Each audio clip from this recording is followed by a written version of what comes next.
Hello future doctors, welcome to our channel Ayurvedic Future. तो आज अपन start करने वाले हैं अपना कौन सा चैप्टर नंबर 13, जिसका नाम क्या है, कोस्ट। ठीक है, ये अपना क्या है, इंपॉर्टेंट चैप्टर है जो आप ध्यान रख सकते हो कि ये मेनली तो इसमें से क्वेश्चन मतलब आ भी सकता है और नहीं भी आ सकता। तो अपन इसको ये नहीं कह सकते कि वेरी इंपॉर्टेंट चैप्टर है, ये इंपॉर्टेंट चैप्टर है कि नॉर्मली जनरल नॉलेज के हिसाब से आपको इसको ध्यान रखना है। इसमें से क्वेश्चन आ भी सकता है, 5 मार्क्स में आपको कोस्ट के बारे में पूछा जा सकता है। ठीक है, तो 5 मार्क्स में पूछा जाएगा कि कोस्ट की व्याख्या करें। ठीक है, तो आपको इसको ध्यान रखना है, ये क्या है, इम्पोर्टेंट चैप्टर है। ठीक है, तो अपन देखते हैं अब कोस्ट की व्युत्पत्ति क्या होती है। कोस्ट की व्युत्पत्ति किससे बनाई है, कुश यत शब्द से क्या बना है, कोष्ठ बना है। ठीक है, कोष्ठ शब्द का अर्थ क्या होता है, रस मूत्र पुरुष के स्थान ग्रहणी को कहा गया है। जो अपने ग्रहणी है, जो अपने ड्यूडेनम जिसको बोलते हैं, उसका जो स्थान है उसी को क्या बोला गया है, रस मूत्र पुरुष। इसका जो भी स्थान होता है वो क्या होता है, अपनी ग्रहणी होती है, ड्यूडेनम होता है। ड्यूडेनम को यहाँ पे क्या बोला है, ग्रहणी बोला है। ठीक है, और वो किसका स्थान होता है, रस का, मूत्र का और पुरुष का। तो इसकी व्युत्पत्ति क्या हो गई यहाँ पे, कुश युद्ध। फिर अपन देखते हैं कि कोष्ठ की परिभाषा क्या होती है। यह इंपॉर्टेंट श्लोक है जो आपको याद करना है। हम यहाँ पे आपको वही श्लोक याद करवा रहे हैं जो इंपॉर्टेंट है। ये आपके क्रिया शारीर में भी इंपॉर्टेंट है और ये यहाँ भी इंपॉर्टेंट है। तो कोष्ठ की परिभाषा क्या होती है, स्थानम अग्नि पक्वानाम मूत्रस्य रुधिरस्य च हृदय उंडुक फुफश्च कोष्ठ इत्यभिधीयते। कि कोष्ठ क्या होता है कि आमाशय मतलब स्टमक, अग्नाशय मतलब जो अपनी पेनक्रियाज होती हैं, पक्वाशय मतलब लार्ज इंस्टाइन, मूत्राशय मतलब ब्लेडर, रुधिरशय मतलब ब्लड, हृदय, उंडुक और फुफ्फुस, इनके जो भी स्थान होते हैं उनको क्या बोला गया है, यहाँ पे कोष्ठ बोला गया है। तो कोष्ठ किसको बोला है, यहाँ पे इन स्थानों को बोला गया है, आमाशय, अग्नाशय, पक्वाशय, मूत्राशय, रुधिराशय, हृदय, उंडुक, फुफ्फुस। तो ये श्लोक अपन को क्या करना है, याद करना है। तो इसी को क्या बोला गया है, यहाँ पे कोष्ठ बोला है। कोष्ठ की व्युत्पत्ति, कोष्ठ की परिभाषा अपन ने देख ली। फिर कोष्ठ के प्रकार, कोष्ठ कितने प्रकार का होता है, मेनली जो कोष्ठ होता है उसके रोगों के 3 मार्ग होते हैं। कितने मार्ग होते हैं, 3 मार्ग। कौन कौन से, शाखा, मर्म अस्थि संधि और कोष्ठ। ये जो रोग के प्रकार हैं ये किसमें, इसमें एक क्या है, कोष्ठ भी आता है। तो रोग के 3 मार्ग, त्रिविध रोग मार्ग, ये एक एमसीक्यू है। रोगों के मार्ग कितने होते हैं, 3 होते हैं। कौन से, रोग शाखा के द्वारा भी हो सकते हैं, मर्म अस्थि संधि मतलब जो अपना मर्म स्थान होता है, अस्थि संधि उनमें भी हो सकते हैं, अपने कोष्ठ में भी हो सकते हैं। तो रोग 3 जगह हो सकते हैं, शाखा, कोष्ठ, मर्म अस्थि संधि। ठीक है, और जो महास्त्रोतस होते हैं, अमाशय, पक्वाशय, इनको भी यहाँ पे क्या बोला गया है, कोष्ठ बोला गया है। ठीक है, फिर अपन देखते हैं सुश्रुत और वाग्भट के अनुसार उन्होंने कोष्ठ कितने प्रकार के माने हैं, 3 प्रकार के माने हैं। ठीक है, तो आप ये जो यहाँ पे श्लोक है ये आपको याद तो नहीं करना, परंतु इसकी हिंदी आपको याद रखनी है। और इसके जो श्लोक के वर्ड हैं, एक बार क्या होता है, एमसीक्यू पूछा गया था जो अपने 2022 का तो जो पेपर था 22 या फिर किसका, उसमें ये एमसीक्यू पूछा गया था कि स दुर्विचर्य ये कौन से उसका कोष्ठ का लक्षण है। ठीक है, तो अपन आगे देखेंगे कौन से का है।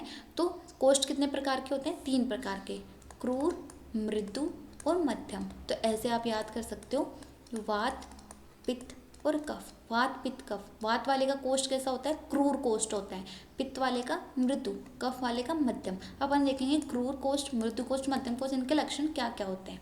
तो जो अपना क्रूर कोष्ठ होता है वो किसका होता है, वात दोष का।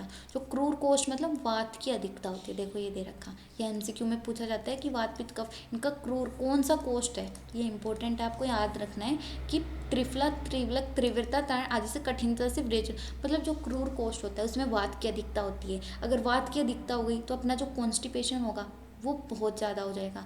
मतलब अगर अपन वात बढ़ गई तो उसमें सबसे ज़्यादा प्रॉब्लम क्या होगी, कॉन्स्टिपेशन की दिक्कत हो जाएगी। तो अपना जो मल है वो अच्छी प्रकार से नहीं निकल पाएगा, उसमें कठिनता आ जाएगी। तो उससे क्या हो जाएगा, कॉन्स्टिपेशन हो जाएगा और अपना विरेचन अच्छे से नहीं हो पाएगा। तो फिर वो किससे हो पाएगा, अपन को त्रिफला लेना है, या तो तिलवलक लेना है, त्रिव्रत लेना है, नील, रामायण। ये नाम अपन को याद नहीं, एक नाम याद रख लेना कि त्रिफला। जो क्रूर कोष्ठ होता है वो वात वाले का होता है और वो अपन किससे करवा सकते हैं, उसमें जो विरेचन होता है वो बहुत कठिनता से होता है और वो किससे करवा सकते हैं, अपन त्रिफला चूर्ण देकर करवा सकते हैं। फिर मृदु कोष्ठ, मृदु कोष्ठ मतलब पित्त की अधिकता से। इसमें क्या होता है, ज़्यादा भी नहीं होता और कम भी नहीं होता, एकदम मीडियम होता है, मृदु होता है। जो अपना मल होता है वो ज़्यादा कठिन भी नहीं होता और ज़्यादा सॉफ्ट भी नहीं होता, मतलब मध्यम रहता है। तो जो इसमें क्या होता है, अपन दूध से, इक्षुरस से, खटाई से, गुड़, कृष्णा, घी, मतलब जो भी स्निग्ध चीज़ें हैं उनको अपन मतलब पुरुष को देके उसका क्या करवा सकते हैं, विरेचन करवा सकते हैं। ठीक है, जैसे कि इक्षुरस, जैसे अपन सुनते हैं ना कि अगर गन्ने के रस किसी ने 5-4 पी लिए तो उसको तुरंत लूज मोशन हो जाते हैं। गुड़, कृष्णा, घी, मतलब जो स्निग्ध चीज़ें हो सकते हैं, मतलब उसका मृदु कोष्ठ है पित्त वाले का, तो अपन उसको विरेचन करवा सकते हैं। क्रूर वाले का बहुत कठिनाई से होता है तो उसको अपन त्रिफला देना पड़ता है। ठीक है, मध्यम कोष्ठ जो किसके कारण होता है, कफ की अधिकता के कारण होता है, इसको अपन क्या बोलते हैं, साधारण। जो नॉर्मली अपन फ्रेश होके आते हैं, अपन को कोई कॉन्स्टिपेशन नहीं होता, अपने क्या रहता है, एकदम साधारण रहते हैं, अपन नॉर्मल रहते हैं, उसी को अपन ने क्या बोला, मध्यम कोष्ठ। वो किसके कारण होता है, कफ के कारण होता है। ठीक है, तो अपन को याद रखना है वात पित्त कफ कोष्ठ कैसा होता है, क्रूर, मृदु और मध्यम। ठीक है, फिर जो प्राय करने स्नेनपान अच्छपान से 3 दिन में, अब ये अपन को देखना है कि कितने दिन में ये स्निग्ध हो जाता है इनकी चीज़ों से। तो जो वात, अपन को ये डिजिट याद रख लेनी है 735, वात पित्त कफ कोष्ठ का हो जाएगा क्रूर, मृदु और मध्यम। ठीक है, एक डिजिट याद रखनी है 735। 735 मतलब वात वाला है वो 7 दिन में स्निग्ध कर देगा।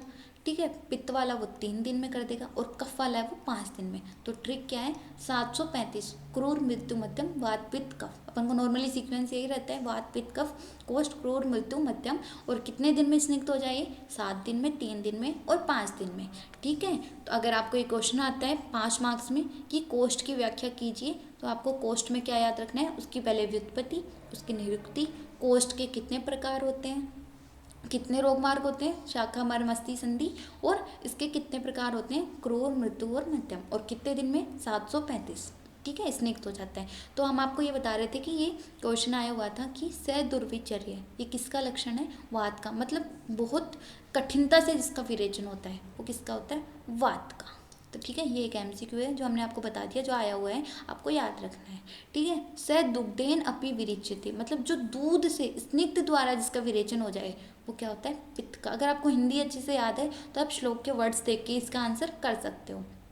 ठीक है, समदोषा मध्यम, जो मतलब मध्यम है, साधारण है, वो कौन सा होता है, अपना कफ होता है। ठीक है, तो अपन को ये याद रखना है कि वात पित्त कफ कोष्ठ क्रूर मृत्यु और मध्यम। Okay, thank you so much. इसमें इतना ही था, आपको ये ध्यान रखना है। इसकी व्युत्पत्ति निरुक्ति 5 नंबर में अगर ये आए तो आपको इतना सब कुछ यहाँ पे लिखना पड़ेगा। अगर आपको कुछ नहीं समझ में आया हो तो प्लीज़ आप पूछ सकते हैं। Okay, thank you so much.